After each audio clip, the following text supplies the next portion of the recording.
again, I'm just sharing my thoughts on how I like to think about large language models. We just finished up this section on elaborate on text classification, part of speech tagging, and dependency parsing.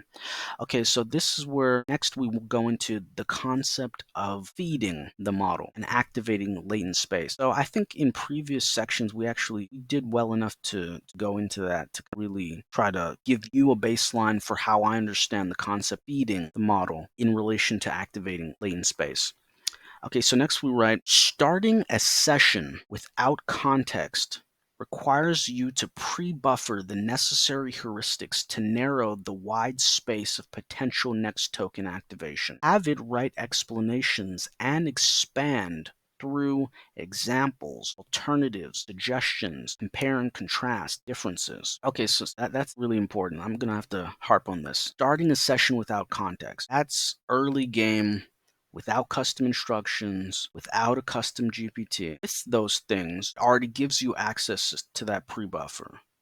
But without it, requires you to pre-buffer the necessary heuristics to narrow the wide space of potential next token activation. Very important, because from the moment you start a session, that starts narrowing the space of combinatoric possibilities. Still wide, but saying the versus a versus beginning versus end versus in another language versus talking only in the first person versus the third person. All these things start that funnel effect where it's creating a lensing effect. So you need to be conscious of that lensing effect in relation to how the model is responding to you, but also in relation to your intent. Maybe you want to throw audible and you want to switch it up. Maybe you want to try to bifurcate it because it's giving you context within a specific lens. And then you say, okay, well, can we bifurcate this? Assume this context, but then write something else where it's like different. We might have to go over that in another video. Okay, have it write explanations and expand through examples. Okay, examples like taps into the latent semantic space, right? Because read is just as important as write, but it also gives you a sense of like where the large language model is coming from, because in it giving examples, you're saying, okay, well, what out of all the examples, this is the example you're giving me?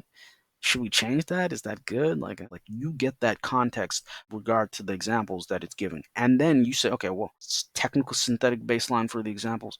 Okay, can I get alternatives? Why do you want alternatives? Are you telling the large language model that like your examples weren't good enough to be used for the context that you wanted? Are you just saying you want variety? All these things condition the model, but also condition you in terms of your expectations. So you always want to be managing like, oh, no, this is not the intent that I had. I would like you to do something differently versus also like, but wait, why would the model respond like that? Like what's going on with the semantic space around this? You can use that to, again, to better condition your understanding.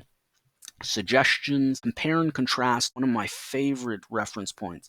Compare and contrast, especially when like now that you can compare and contrast disparate fields and have them like, okay, well, what is this random field of, let's say, analytical idealism versus nominalism and realism versus culture commentary, right? Like you can get technical synthetic baselines and then say, okay, well, compare and contrast these thoughts. How might somebody like practitioner in the field, how might they present these ideas, things of that nature? Differences are always good.